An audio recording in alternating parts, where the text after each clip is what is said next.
Oui, donc en fait, Virage Énergie va nous présenter des conclusions qui ont été reportées dans un livre blanc, donc qu'on va regarder attentivement et pour lequel on réagira.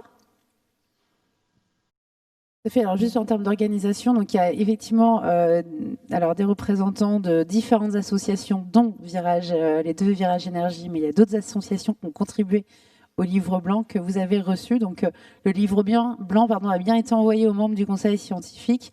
Et donc l'enjeu de cette séquence, c'était effectivement de pouvoir permettre au conseil scientifique de réagir, de poser des questions sur les travaux qui ont été menés, et puis que vous, côté contributeur de ce livre blanc, vous puissiez effectivement poser des questions. Vous avez pu avoir des débats, vous avez pu avoir de fond, et puis travailler collectivement aussi sur la suite.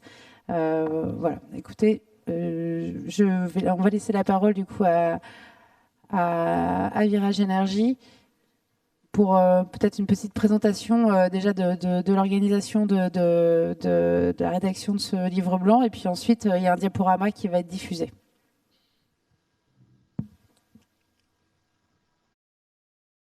Oui, bonjour à tous. Je suis Jean-François Augu, le coprésident de Virage Énergie Centre-Val de Loire, et Jacques Pallas, qui est le coprésident de Virage Énergie Berry. Donc, c'est un livre blanc qui a été coproduit par le milieu associatif, avec le milieu associatif, puisqu'on a sollicité 300 associations de la région. Donc, 40 ont participé à nos rencontres. Donc, 50 personnes ont amené des contributions ou, disons, des idées ou ont relu les documents. Vous voyez, avant la COP du mois de décembre. C'est un document qui a été présenté pendant la COP et qui, à ce jour, est le résultat d'un travail associatif important, qui a été quand même aidé par la région pour sa réalisation. Je le rappelle quand même que cette partie-là. Donc on peut passer à la suite. Je vais laisser à d'autres acteurs de Virage Énergie de parler. Donc, il faut que je revienne en arrière. Pour la création de ce livre blanc, nous avons travaillé de la façon suivante, c'est-à-dire qu'on a, tout au long des 6 thématiques qu'on a appliquées dans le livre blanc, que nous allons développer dans la suite, on a effectivement, on s'est appuyé sur 4 principes de base de notre livre blanc. Le premier principe, c'est l'efficacité, c'est-à-dire que comme on travaillait sur un document antérieur qui s'appelait 100% d'énergie renouvelable en 2050 en région centre, on a travaillé essentiellement sur la transition écologique et énergétique. Parmi les éléments d'efficacité que nous avons identifiés, pour nous, il y a un point important qui est d'identifier la baisse des gaz à effet de serre en regard des objectifs attendus. Les objectifs que nous attendons, c'est une division par 4 à 6 des émissions de gaz à effet de serre en 2050. Le deuxième principe, c'est l'exemplarité. On considère que les porteurs de la COP, que sont la région, les institutions publiques partenaires de la COP, doivent avoir un effet porteur en matière d'exemplarité. Parce que ça a un effet d'entraînement aussi sur les citoyens de façon générale quand il y a sur ces sujets-là. Alors, parmi les éléments qu'on a listés, on a par exemple la poursuite de la mise aux normes des lycées, l'éco-conditionnalité des financements, on a incité aussi les agents de ces porteurs de COP à utiliser le vélo, le train, les transports collectifs plutôt que la voiture, à inciter ces agents à faire également réaliser chez eux des travaux d'amélioration de performance énergétique, etc., etc. Donc il y a des choses qui sont déjà entamées, bien évidemment, mais il y a des choses à apprendre. Troisième principe, c'est l'anticipation. On se pose la question de savoir si on ne remplit pas les objectifs et que si on ne les atteint pas, qu'est-ce qu'on fait après et comment on les évalue au fur et à mesure. Donc la première évaluation, on pense, elle sera lors de la prochaine COP régionale. Ça serait bien si monsieur laissait les diapositives, ça serait plus prudent parce que sinon ça va être incompréhensible. Voilà. Merci monsieur.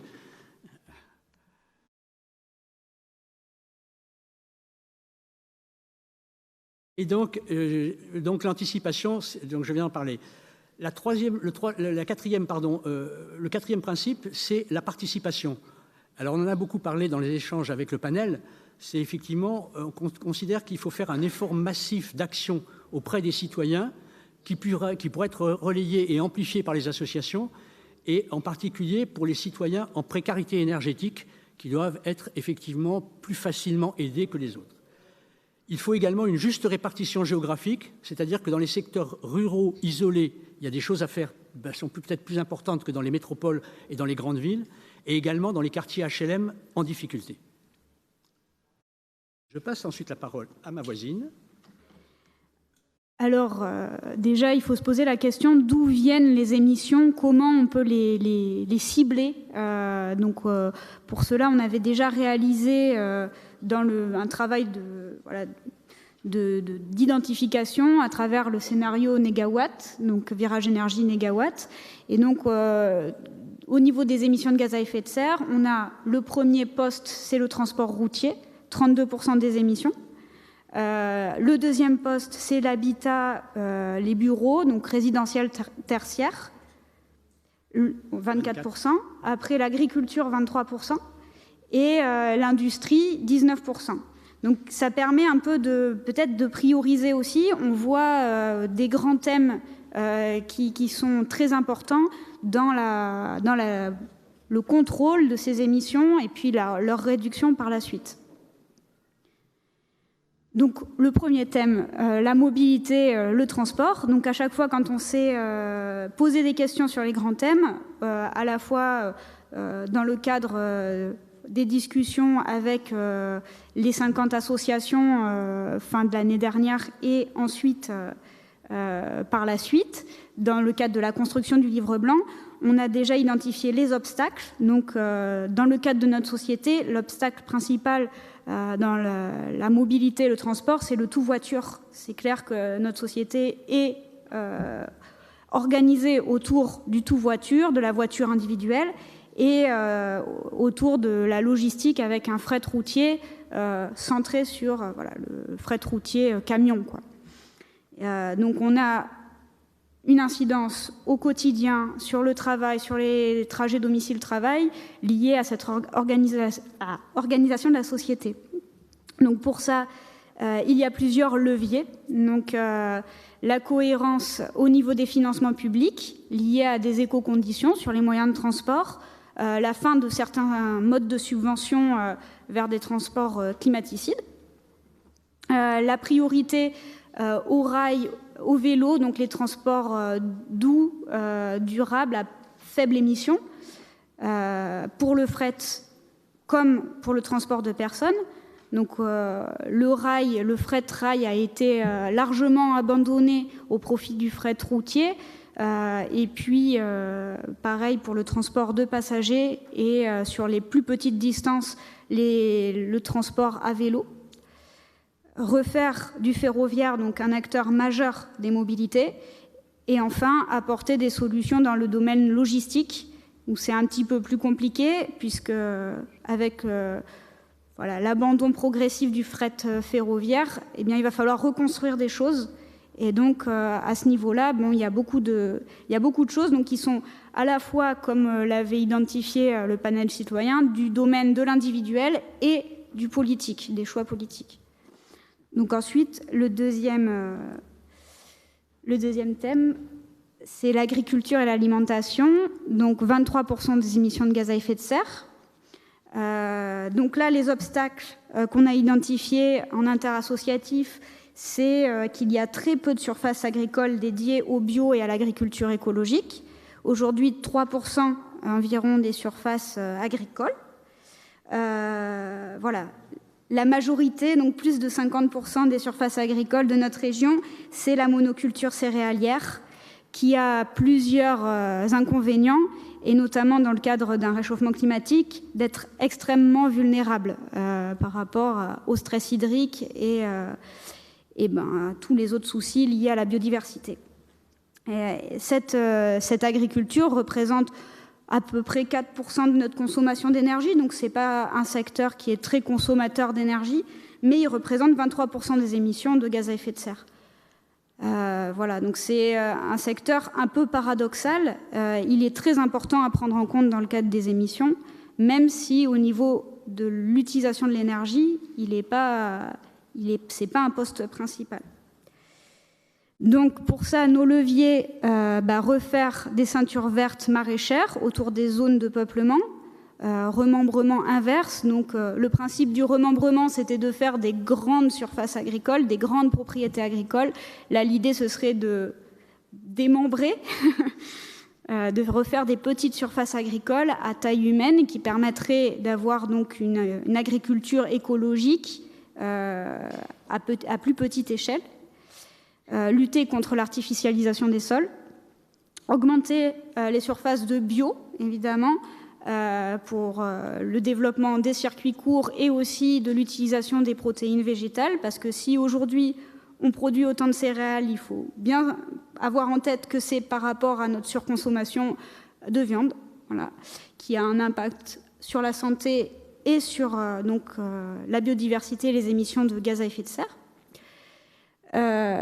Et enfin, retrouver donc de la biodiversité dans tous les territoires, et à la fois dans les champs et dans les forêts, dans l'agroforesterie, dans les bocages, et faire de l'agriculture aussi un secteur de production d'énergie renouvelable à travers la capacité productive des bâtiments agricoles, l'utilisation des déchets agricoles aussi en méthanisation. Donc il y a beaucoup de leviers à l'agriculture. Nos campagnes sont très très riches en idées pour l'avenir. Voilà. Donc ensuite, troisième thématique qui est assez importante aussi, même prioritaire, c'est l'habitat, la précarité énergétique.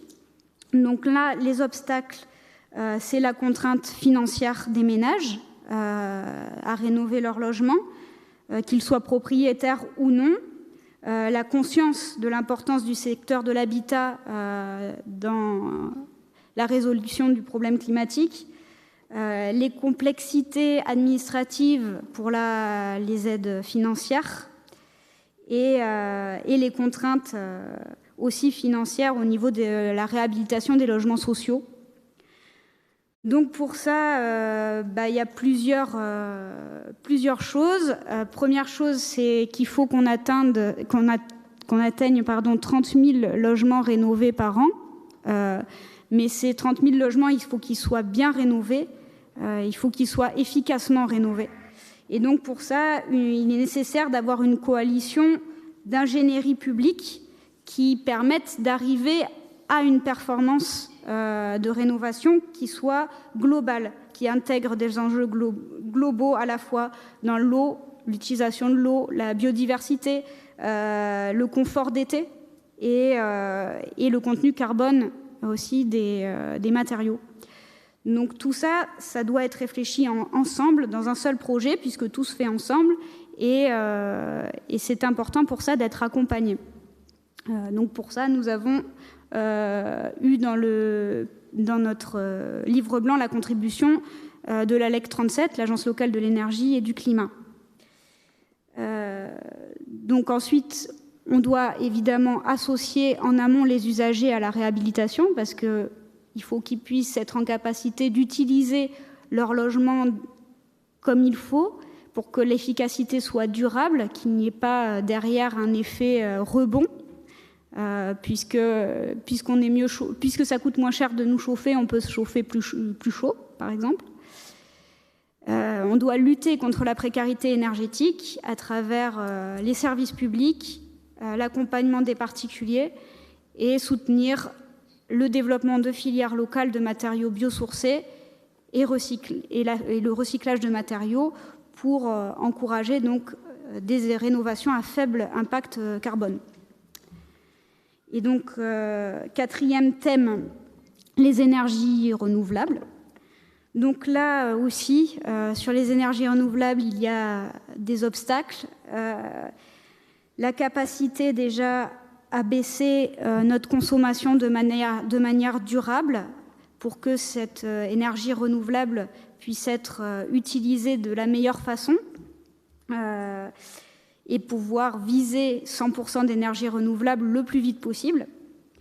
Il n'y a pas, là par contre, il y a un point où il n'y a pas de blocage, en tout cas si on arrive à baisser correctement nos consommations, c'est la ressource disponible, puisque nous avons assez de ressources disponibles, d'après le scénario de transition énergétique 100% renouvelable, pour répondre à nos besoins, si nos besoins sont raisonnables, si on arrive à abaisser nos besoins comme c'est prévu dans le scénario. Et un obstacle majeur que nous on a identifié, c'est l'influence des grosses industries nucléaires, pétrolières, qui sont plutôt partisanes du statu quo en termes de consommation électrique importante, pétrolière importante. Voilà. Donc il y a des blocages aussi financiers en termes d'investissement sur ces nouvelles énergies et culturels sur la production centralisée, grosse production centralisée d'énergie. Et donc pour ça, nous ce qu'on propose, c'est viser un scénario 100% renouvelable, sans pétrole, sans gaz, sans uranium, donc durable, écologique. Diviser la consommation énergétique par 2, donc ça c'est écrit dans la loi de transition énergétique, donc il va falloir s'y mettre. Et c'est facile à dire, on l'a vu dans le chapitre précédent, il y a aussi des blocages et il y a aussi des leviers. Donc tout ça, ça se répond, c'est interconnecté. Sur les blocages culturels, financiers, il y a une ressource en face, donc on peut s'appuyer sur cette ressource, l'utiliser intelligemment, et pour pouvoir la mobiliser de la meilleure manière, les projets citoyens et de collectivités, pour pouvoir nous intégrer à tous les niveaux. Voilà, donc je passe la parole pour la suite à Olivier. Donc le chapitre suivant, c'est donc la sobriété énergétique. Donc Anne-Fleur vient d'en parler déjà dans le sens qu'on souhaite la diviser par 2. Il faut juste savoir qu'aujourd'hui, actuellement en région centre, on consomme 120 TWh par an d'énergie primaire. Donc l'objectif, divisé par 2, c'est de le ramener à 60 TWh par an. Dans ces éléments-là, il y a l'efficacité énergétique qui compte pour 30%, et la sobriété qui compte pour 20%, ce qui n'est pas forcément négligeable. Sobriété, donc diminution des consommations.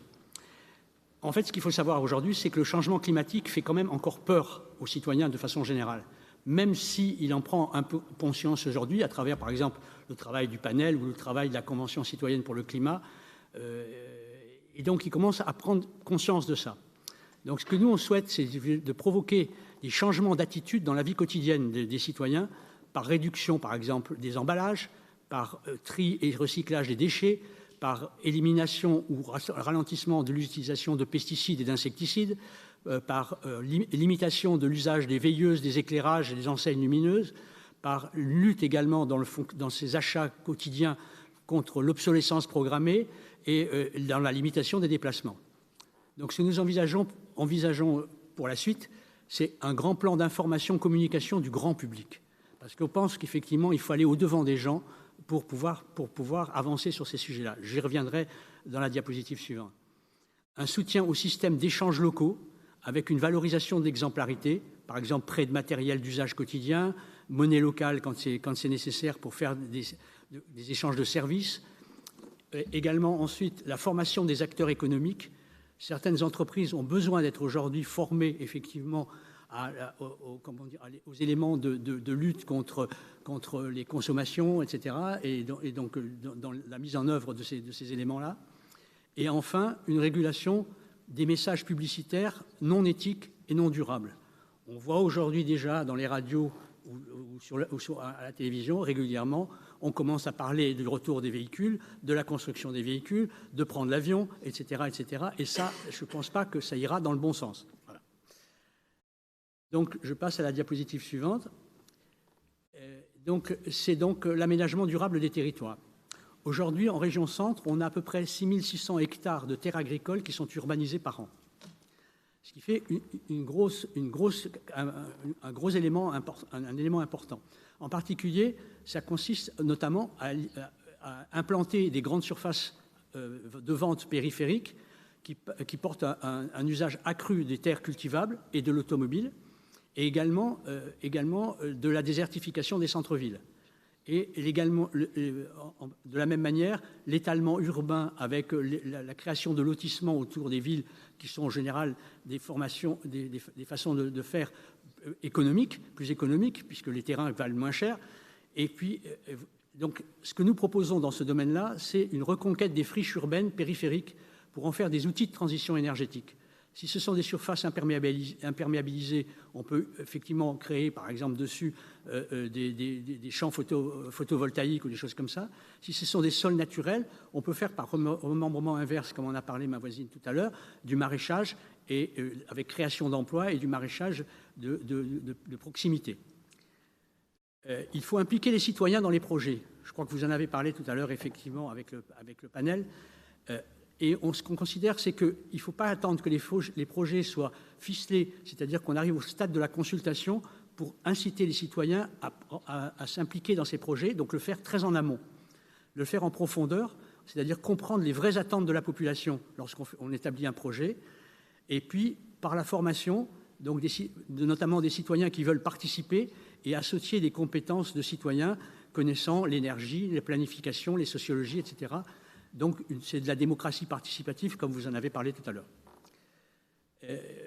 Également, former des techniciens à l'urbanisme durable, des élus et des techniciens d'ailleurs, à l'urbanisme durable et au changement climatique, pour mettre en place, par exemple, l'éco-conditionnalité des aides en matière de gaz à effet de serre, de consommation d'énergie et de biodiversité. Donc, diapositive suivante.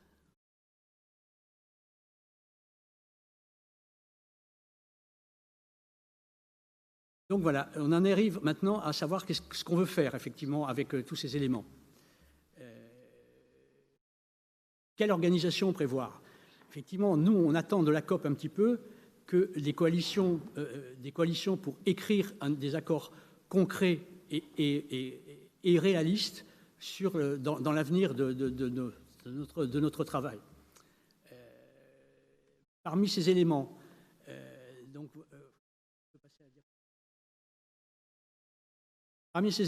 donc, nous avons fait une proposition à la région d'un panel avec 8 associations dont vous voyez effectivement les logos au sommet de la diapositive, sur une coalition relative à la sobriété et changement climatique.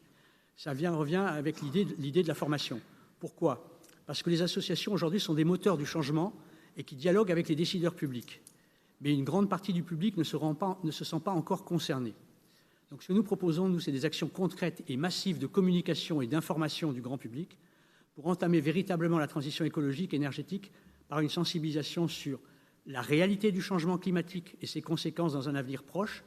L'augmentation des températures de la planète ne se stabilisera pas si nous n'agissons pas tous rapidement.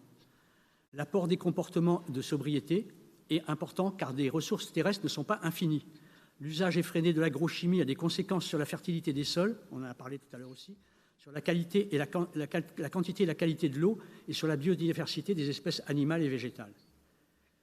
On pense aussi que dans le domaine d'action, de porte ouverte aux usagers et aux citoyens pour éventuellement pratiquer quelque chose sur leur logement, etc., aujourd'hui, c'est trop compliqué parce qu'en fait, il y a des portes qui existent dans plusieurs organismes, la FME, la région, etc., etc. Nous, on pense qu'il serait important de faire quelque chose de plus disponible et de façon regroupée avec une seule porte d'entrée qui ensuite permettrait d'aborder et de proposer aux gens des choses qui viennent d'un peu partout, mais en les aidant un peu. Parce que sinon, on voit bien que ça fonctionne mal aujourd'hui. Donc tout ça, c'est accessible pour les particuliers pour changer de cap. Voilà.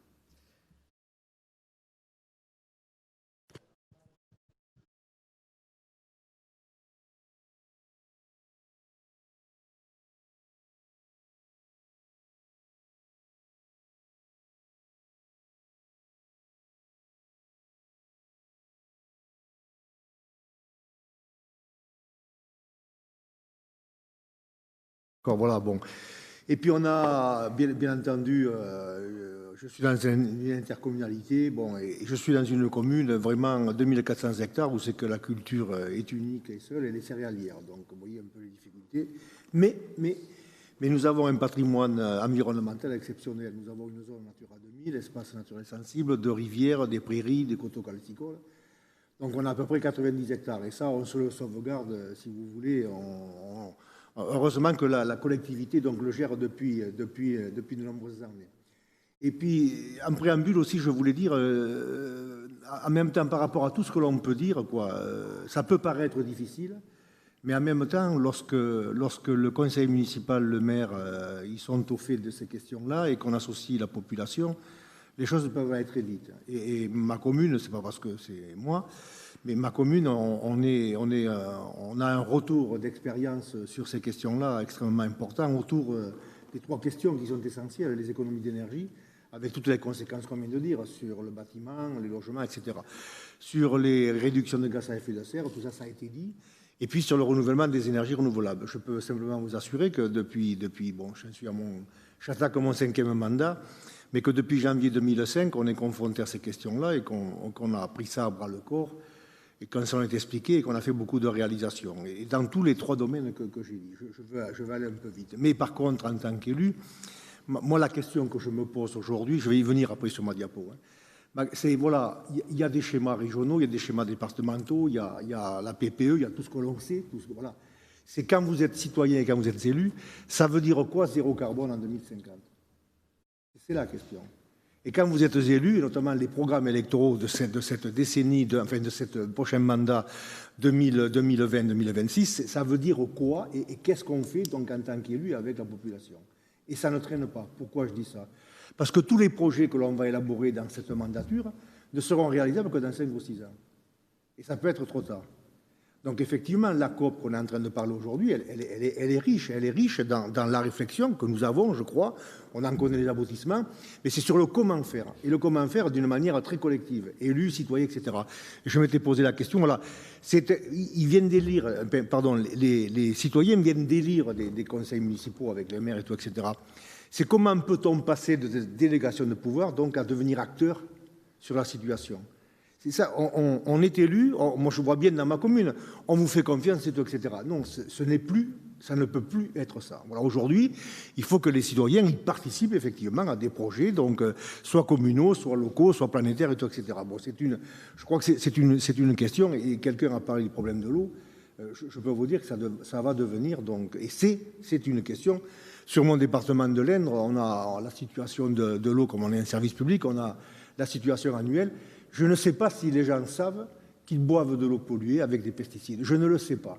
Je ne sais pas si les gens savent que dans mon département, il y a 5000 compteurs qui sont encore en plomb. Je ne sais pas si les gens ils savent que encore les réseaux, donc ils ont 50-70 ans d'âge pour les renouveler, mais si on continue comme ça, dans 350 ans, on n'aura pas renouvelé un kilomètre. Et on a des pertes d'eau, etc. Bref, je dis ça en aparté parce que c'est vraiment une situation. Alors, voilà, c'était un petit peu le préambule que je voulais dire. Alors, nos priorités, oui. Juste parce que je m'inquiète un peu, j'entends préambule.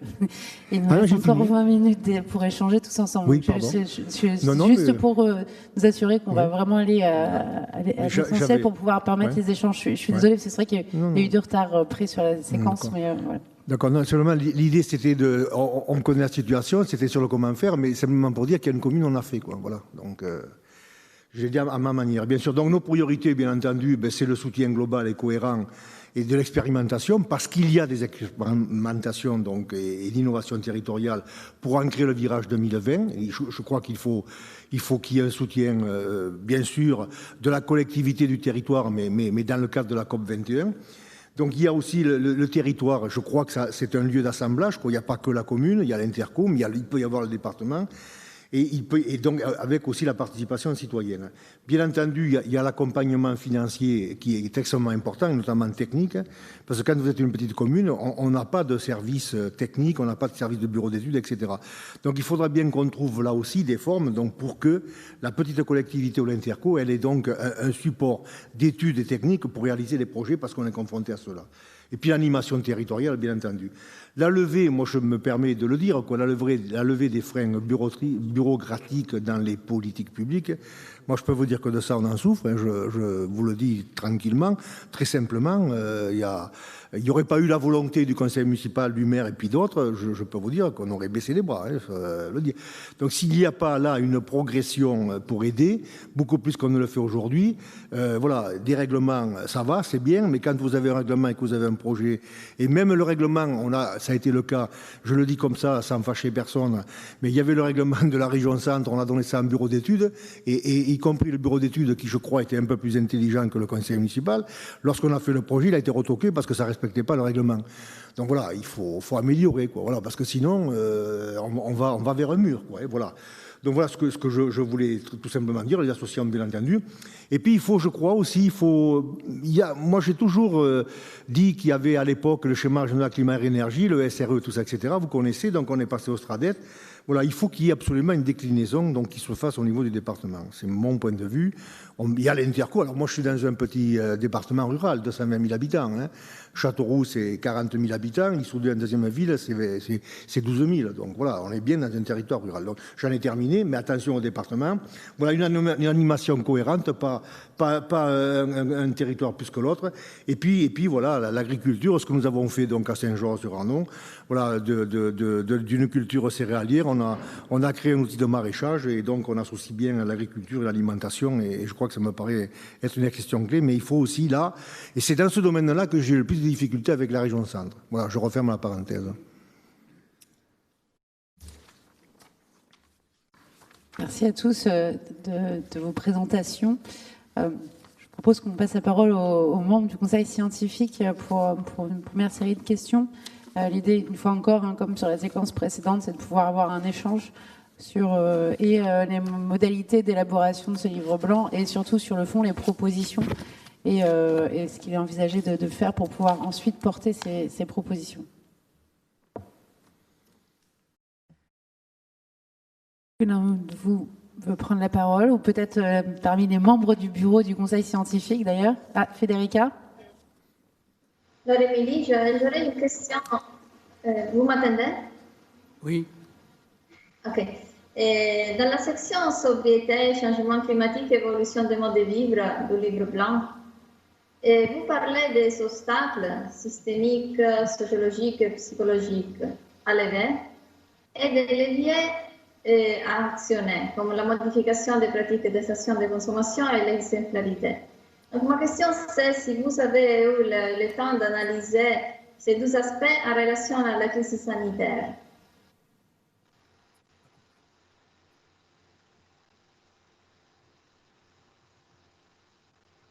Je ne t'entends pas, Dominique. Excusez-moi, Federica, c'est les deux aspects. Quels sont les deux aspects que tu évoques? Je fais référence à une section du livre blanc qui est intitulée Sobriété, changement climatique, évolution des modes de vie. D'accord? Il y a 10 aspects qui sont soulignés, des obstacles à lever et des leviers à actionner. Parmi les obstacles sont mentionnés les obstacles systémiques, sociologiques et psychologiques. Tandis que dans les leviers à actionner, la modification des pratiques des actions de consommation et l'exemplarité sont mentionnés aussi.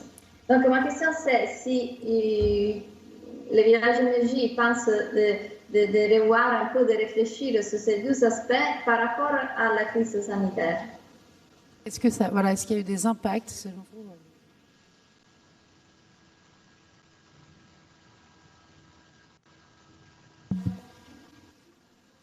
Micro. J'ai une question concernant les chiffres que vous avez présentés par rapport aux gaz à effet de serre. Et par la suite, vous présentez ou vous proposez plutôt la rénovation de 30 000 logements. En fait, pourquoi lier ça au gaz à effet de serre et pas lié à la consommation d'énergie, par exemple, du tertiaire et du résidentiel? Et est-ce que ces chiffres, ils ont pris en compte les rénovations des dernières années?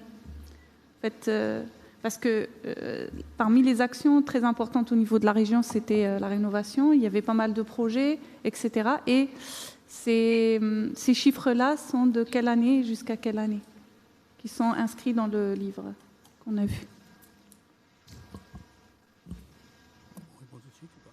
Je propose, du coup, pour répondre à ces deux premières questions.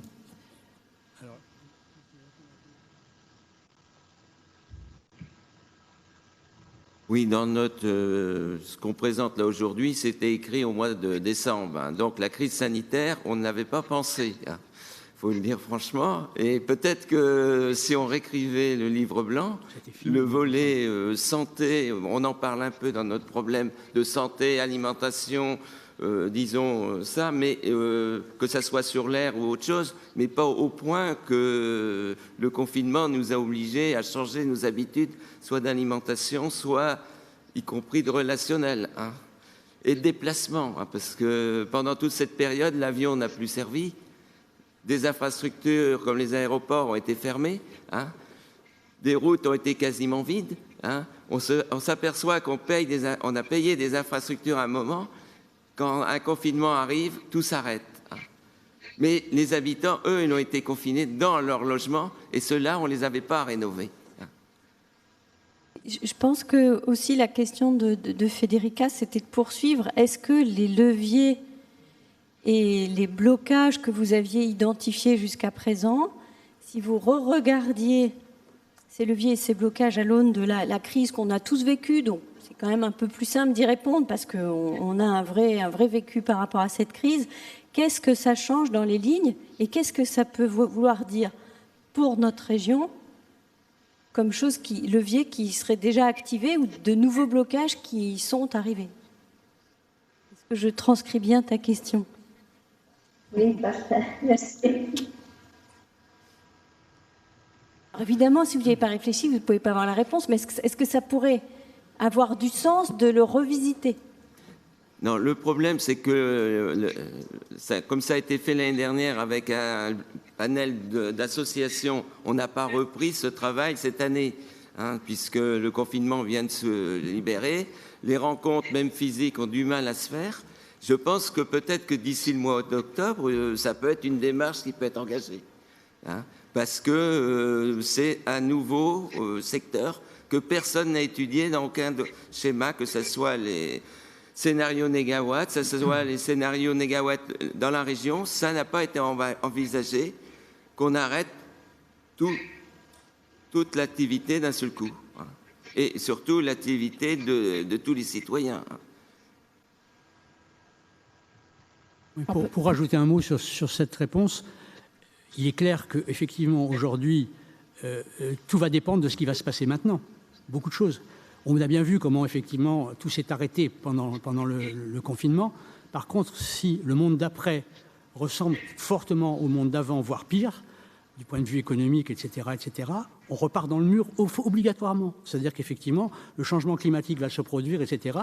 Et des pandémies du même type, on en verra probablement d'autres. Donc c'est ça qu'il faut arriver à comprendre maintenant. Mais justement, je pense que la question, c'était, pour pouvoir se raccrocher à des choses qu'on a vécues, sur quelle base on peut s'appuyer pour dire qu'il y a des choses qui sont possibles et des choses qui sont à prévoir comme risque également, par rapport à ces différents blocages et leviers. Je pense que c'était très concret la question, effectivement, peut-être que de revisiter à l'aune de ce qui a été vécu est important, parce que sans vouloir être trop pessimiste, là, il semblerait quand même que ce genre de pandémie, c'est des choses auxquelles on puisse s'attendre à nouveau dans un contexte de réchauffement climatique. Enfin, bon, bref.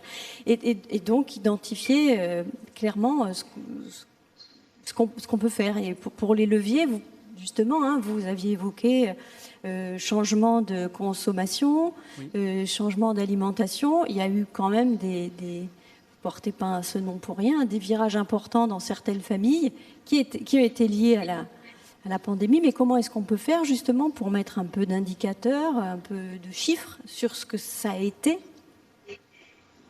à l'échelle de la région ou décliner à l'échelle des départements? J'ai bien aimé votre remarque. Pourquoi redécliner le SRADET qu'on s'est entêté à faire au niveau régional, au niveau départemental? Je pense que ce sera une autre question que je poserai tout à l'heure. vous vouliez réagir, pardon. J'avais aussi une question, ou un commentaire plus qu'une question en fait. Par rapport à l'énergie, vous dites que toutes les énergies renouvelables sont disponibles, enfin en gros, hein, biomasse, géothermie, etc., éolien, photovoltaïque. Et dans le document, c'est pas mentionné. Bon, vous parlez du nucléaire, qui est un sujet effectivement important aussi. Mais moi, je voudrais attirer l'attention sur la conséquence de 100% d'énergie renouvelable sur les infrastructures de transport et de distribution, entre la répartition régionale, nationale et autres. C'est peut-être des questions à aborder aussi. Non, enfin, il suffit pas de produire des renouvelables, il faut encore sécuriser l'énergie. Comment ? La sécuriser. La sécuriser, puis l'organiser, enfin, et ça à différentes échelles, en jonglant avec une échelle régionale, locale, une échelle nationale. Quoi qu'on dise, on ne peut pas dire 100% renouvelable, autonome sur la région centre, par exemple. Enfin, il y a les flux d'énergie qu'il faut régler. Enfin, c'est peut-être un point quand même qui pour moi, même si je suis d'accord que c'est pas simple de répondre et personne ne peut vraiment répondre à la question aujourd'hui. C'est pour ça que je dis c'est plutôt un commentaire qu'une question.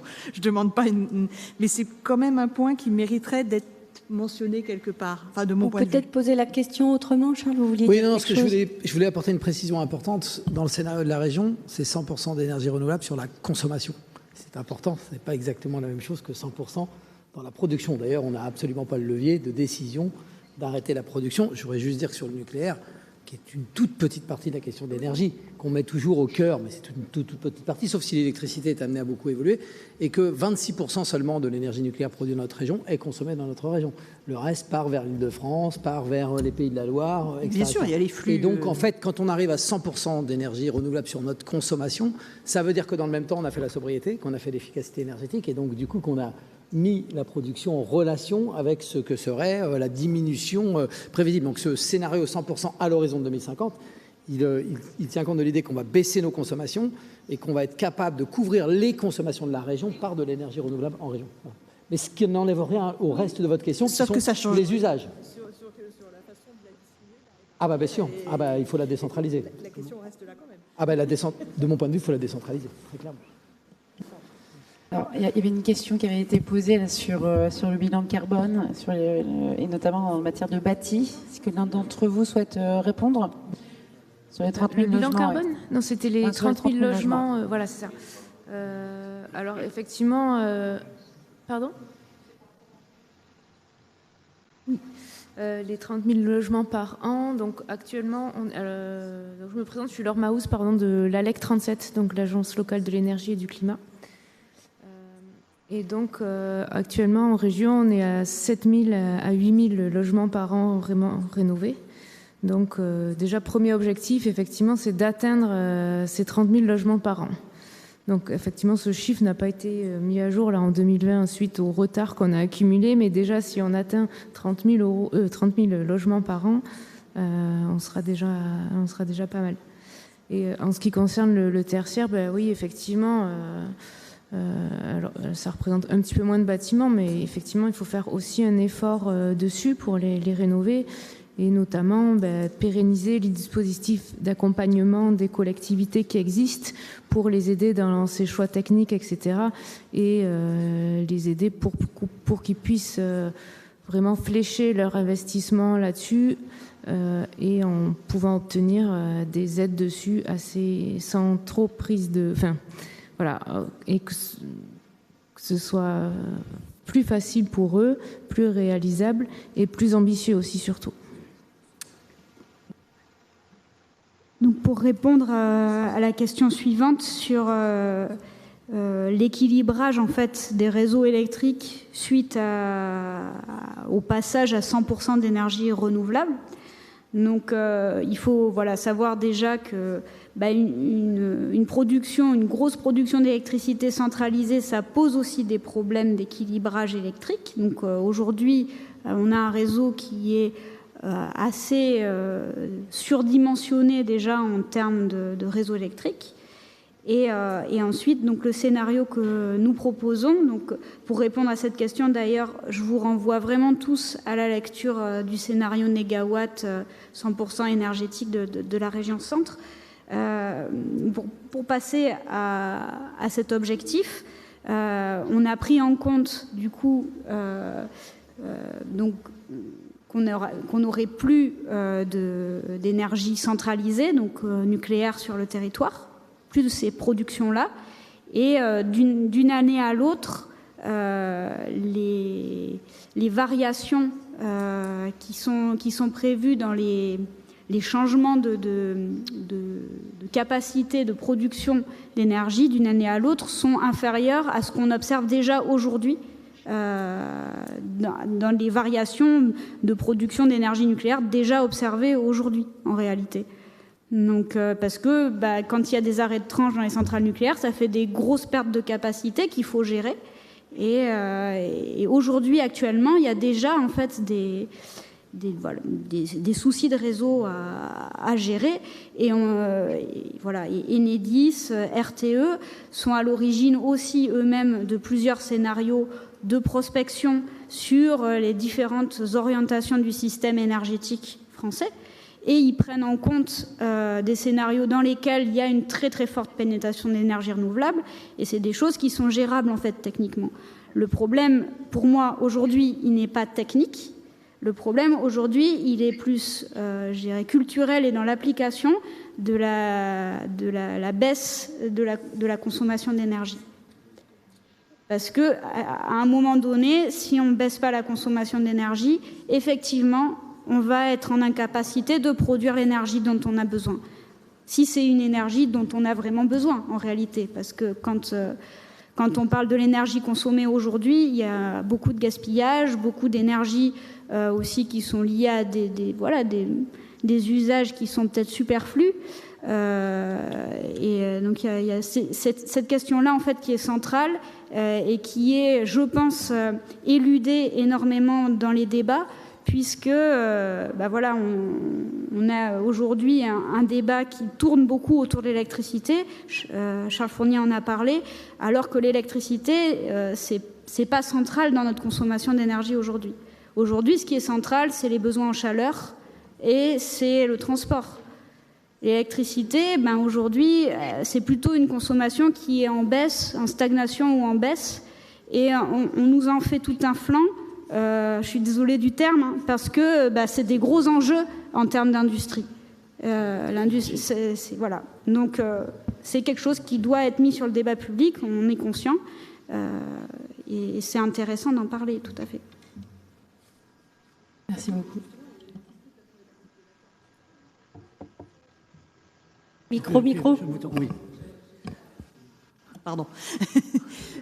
Sur le fond, je ne cherche pas à remettre ça sur le fond, je parle simplement que même dans l'optique que vous présentez, il y a quand même aussi les aspects interconnexion des réseaux que vous parlez très bien, électricité, chaleur, enfin, ça ne va pas se résoudre par un claquement de doigts, c'est ça que je veux dire. Je dis que c'est une question qui doit être mise sur la table.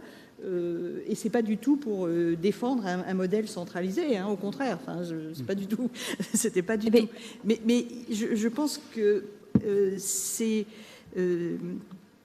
On parle beaucoup de décentralisation, régionalisation de l'énergie, ce qui est très bien. Enfin, je veux dire, c'est incontournable, je pense, hein, à l'heure actuelle. Sauf qu'il faut bien avoir conscience derrière des conséquences sur les infrastructures énergétiques, d'une manière générale, et pas que je mets à part.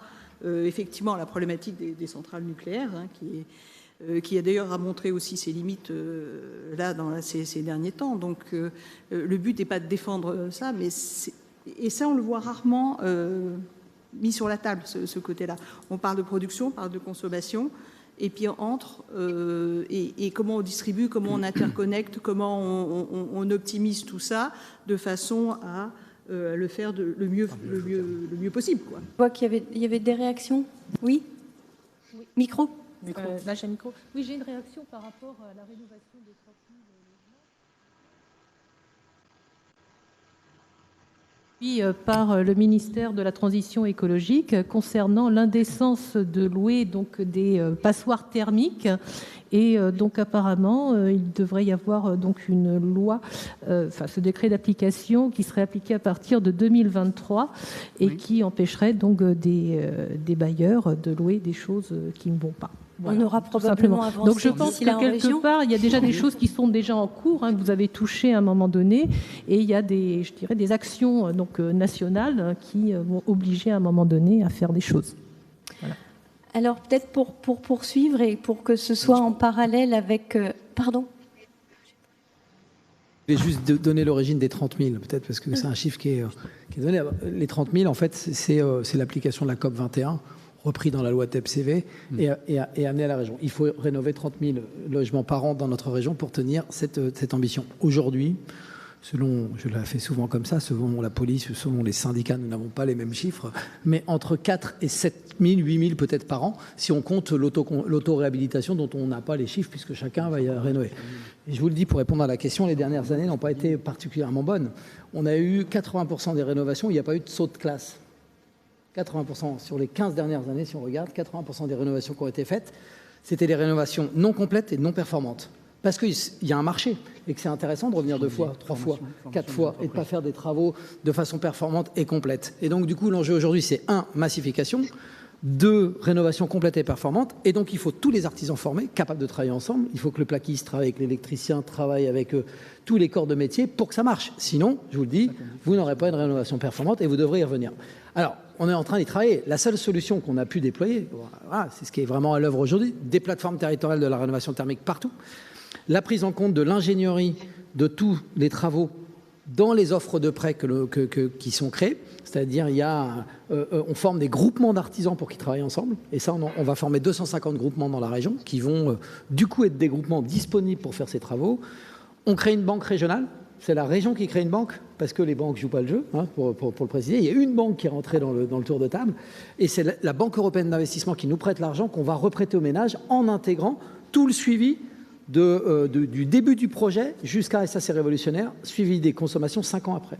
Ce qui va permettre qui va nous obliger, je pense, à aller vers une garantie, type garantie décennale, pour dire est-ce que la promesse a été tenue ? Parce que si les gens ne font pas l'effort de rénovation, c'est que souvent la promesse n'a pas été tenue jusqu'à maintenant et l'opération isolation à 1 euro dont tout le monde a entendu parler est franchement une catastrophe de ce point de vue parce que souvent il n'y a pas le résultat au bout et ça a découragé les gens, il y a un nombre d'arnaques pas possibles qui ont été enclenchées. Voilà, donc pour dire nous on est dedans mais ça va venir, c'est pas derrière, c'est devant nous. Voilà.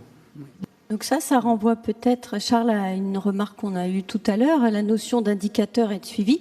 Oui. Et pas une obligation de moyens, mais de résultats aussi sur tout ce qui est thermique. Donc du suivi, peut-être. Et en dernière question, peut-être que ce qu'on avait envie de vous poser par rapport à toutes ces propositions et thématiques qui ont été faites, un petit peu le travail qu'on a essayé de faire avec la session précédente, si on devait hiérarchiser les enjeux ou prioriser les actions à mettre en place dans le temps, donc vraiment prioriser dans le temps. Qu'est-ce qu'on fait en premier ? Qu'est-ce qui est le plus urgent ? Puisque là, tout a été mis sur le même plan. Et pour hiérarchiser ça, quels sont les critères que vous utilisez pour dire que c'est ça d'abord ? À notre niveau, en tout cas, au niveau de Virage Énergie, on a un levier d'action important qu'on peut activer sur l'information, la sensibilisation à grande échelle. Et je pense que là-dessus, il y a quelque chose d'important à faire, parce qu'il y a une certaine tranche de la population qui commence à être consciente.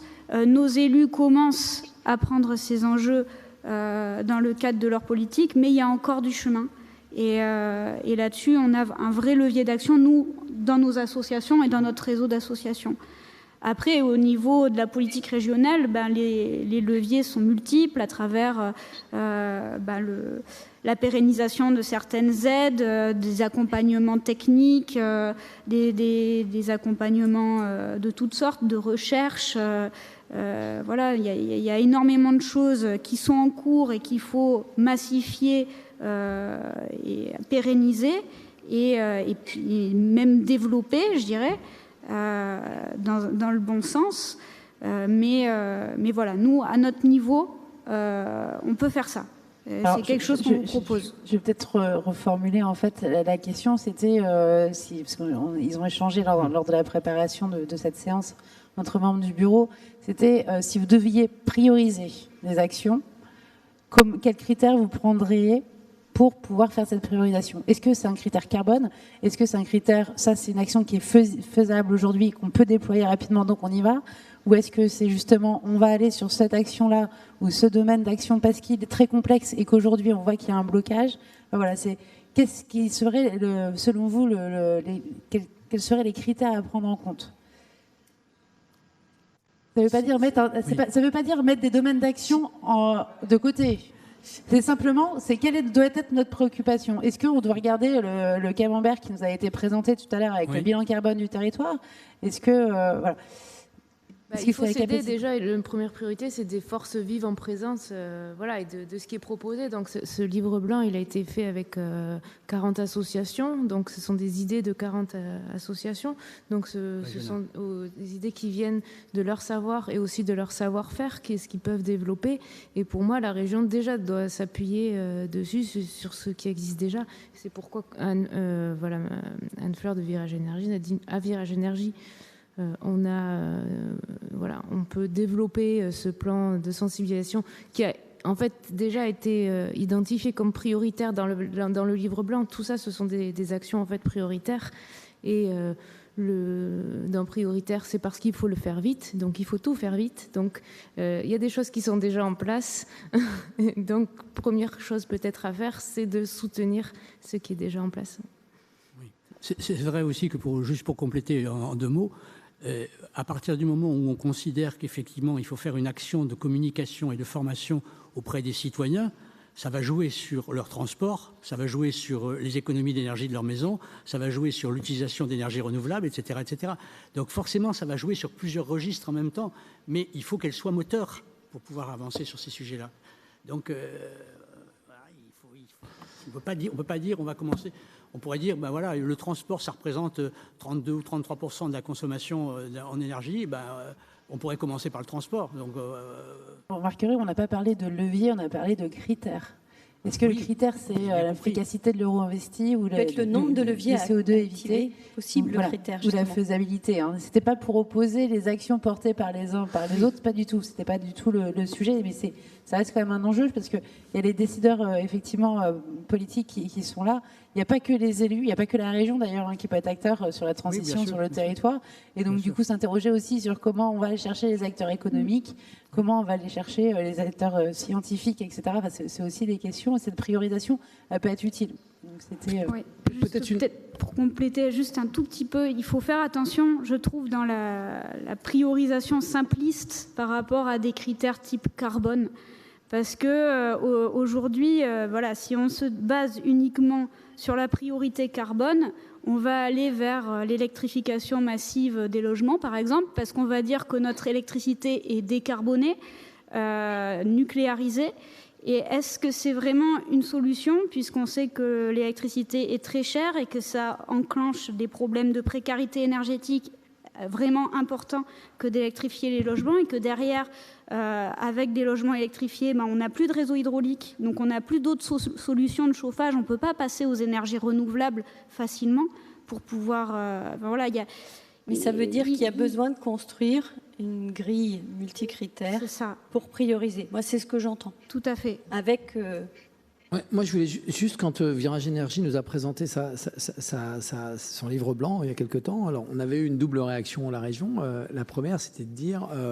en fait, ce que vous nous dites, il y a beaucoup de choses, c'est vous nous préconisez à nous ce que nous devons faire. On prend, et puis ça vient compléter, renforcer, mais on ne vous attend pas que là-dessus. C'est-à-dire qu'on ne vous attend pas simplement de nous dire ce qu'il faudrait faire, mais on vous attendait aussi sur qu'est-ce que vous pourriez vous faire en tant que mouvement associatif. Et c'est là où l'action de sensibilisation qui est proposée me paraît extrêmement pertinente, parce qu'il me semble que les associations ont sans doute cette capacité à diffuser, à sensibiliser, à porter une parole un peu partout qu'une collectivité aura différemment. Voilà. Et donc je trouve que l'action qui est proposée, la coalition des 8 associations, moi ça me va très très bien. En tout cas, je trouve que c'est une contribution intéressante.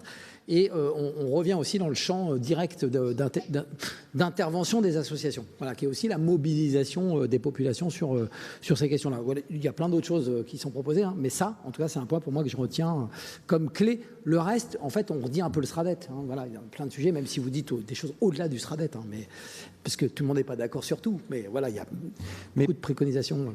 Paradoxalement, je m'étais attendu à ce que ce mode de fonctionnement soit davantage mis en avant, justement à cause de toutes ces associations.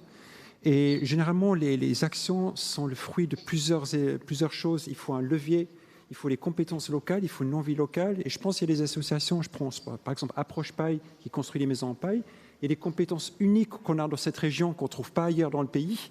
Voilà un levier local avec une initiative qui peut être intéressante. Pour la permaculture aussi, il y a des centres uniques en région centre. Je me serais attendu à ce que ceux-ci soient mis en valeur, parce que ce sont ces germes-là qui vont donner lieu ensuite à des actions. Voilà, suggestion.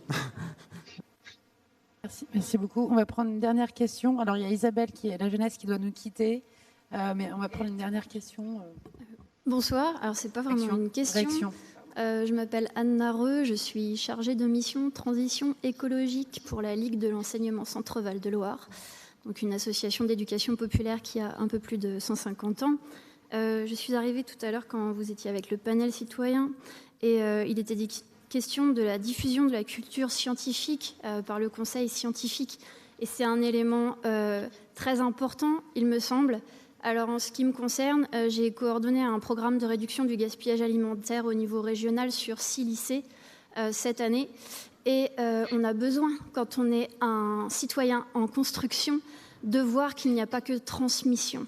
Et en fait, cette démarche de transmettre, de donner la connaissance à un enfant qui est en construction et qui a déjà un regard sur le monde très riche et rempli de connaissances, ne favorise pas forcément l'intérêt qu'un jeune peut avoir sur ces questions-là. En revanche, la démarche d'éducation populaire qui dit que la richesse de chacun permet de co-construire, elle est probante. Et quand on a un lycée comme Gaudier-Bresca, qui est un lycée professionnel, technique, qui mène aux professions du bâtiment ou qui mène à d'autres professions, qu'on passe de 150 grammes de gaspillage alimentaire par convive à 80 grammes en 3 mois et demi, on voit que c'est possible et on voit qu'ils sont impliqués.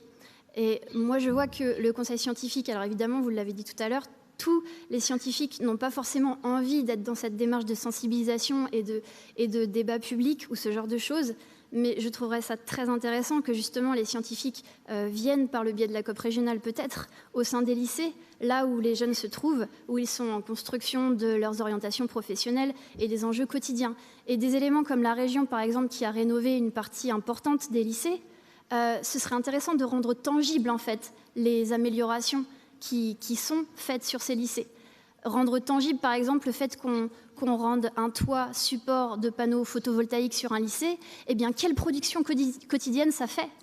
Et un étudiant qui voit ça tous les jours, aujourd'hui, on a produit tant de kilowattheures. Rendre tangible, en fait, tout ça permet aussi aux citoyens qui se construisent d'ensuite pouvoir s'impliquer et de rendre chaque acte quotidien, qui est un acte politique de consommation, qui prennent sens en fait dans cette démarche dont parlait M. Goyeneche tout à l'heure, qui n'est pas très palpable de sobriété et donc de réduction.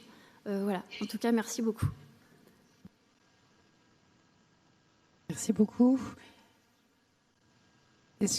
On va peut-être conclure. Je voulais laisser la présidente du conseil scientifique conclure la séance. Oui, j'ai beaucoup apprécié les commentaires, les indications, les informations que le Village Énergie nous a données. Et je pense que c'est vraiment important d'identifier ensemble des priorités et en termes de financement, en termes de temps, de dates limites auxquelles faire attention. Donc, ce que je propose, c'est un échange même plus fréquent, parce que si j'ai bien compris, c'est demander aussi aux scientifiques, aux membres du conseil scientifique d'être plus présents. Donc, nous sommes vraiment à disposition pour échanger. Ce n'est pas un conseil scientifique fermé. Nous demandons aussi une interaction beaucoup plus forte avec tous les acteurs de la COP.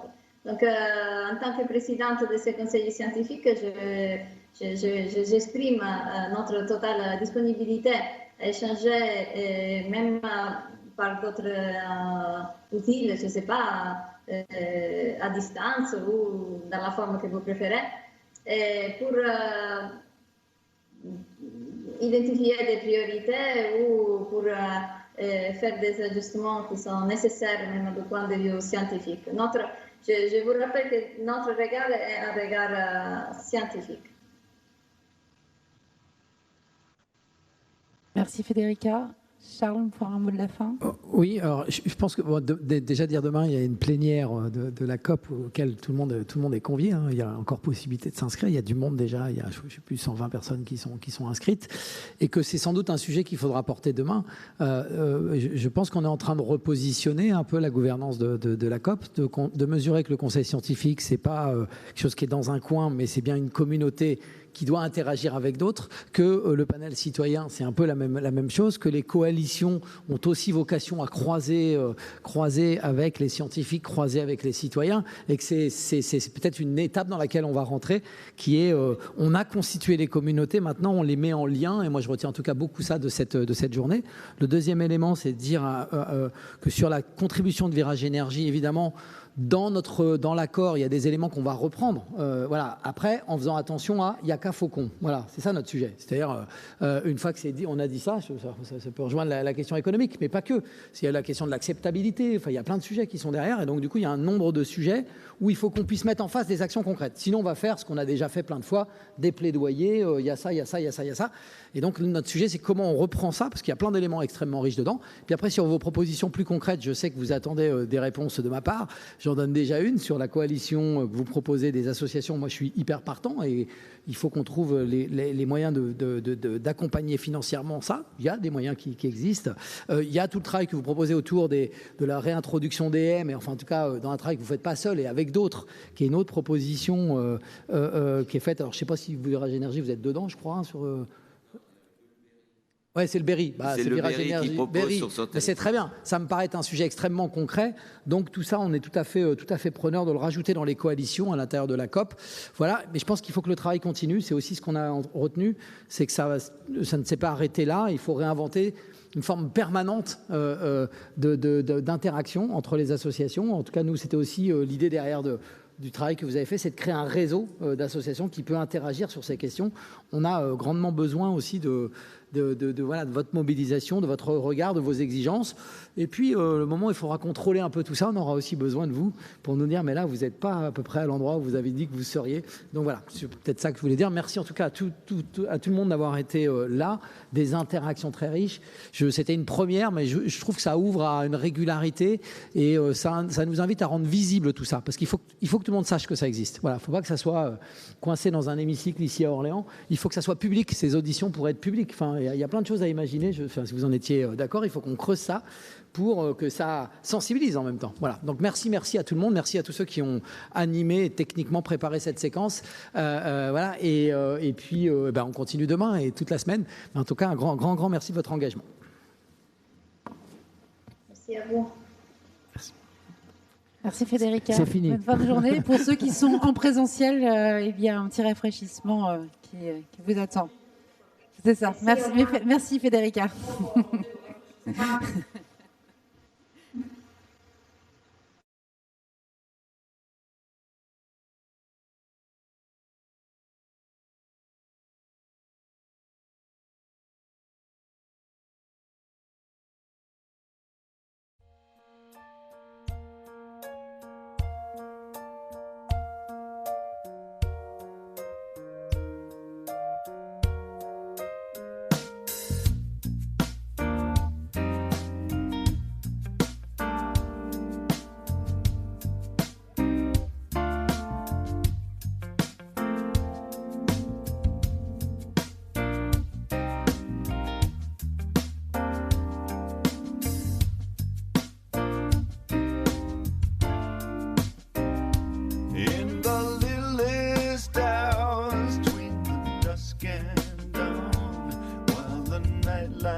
so high in the dreamtime sky and go anywhere. In that sometime place, ever lost somehow, in the here and gone, all the there and now. Did it all go bust, crumble down in dust, or just slip away?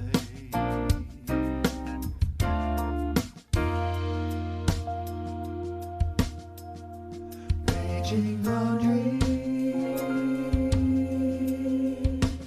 any random star, lost and lonely, somewhere very far. Aging on dream, coming from the cold.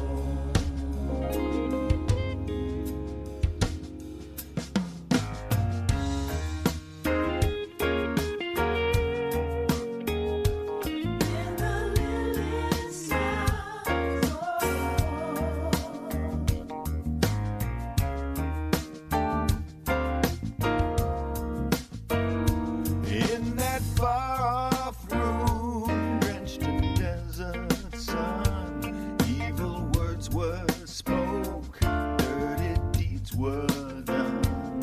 Could we sail back there, snatch them from the air?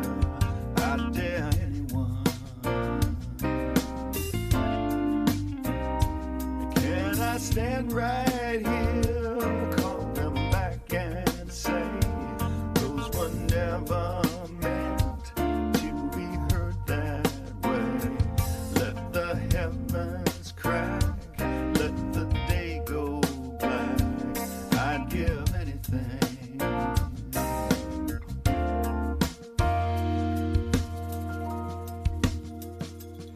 Aging on dream,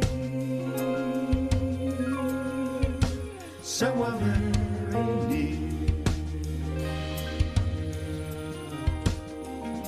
safe and silent, there you are, my dear. Raging on dream,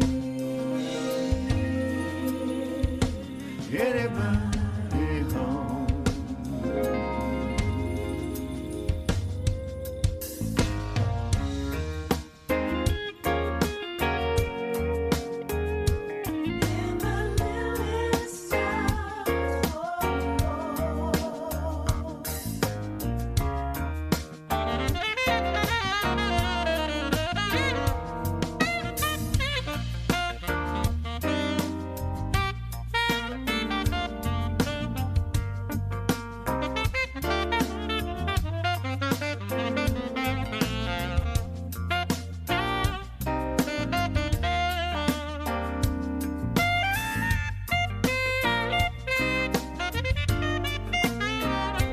In a distant room, certain things were said.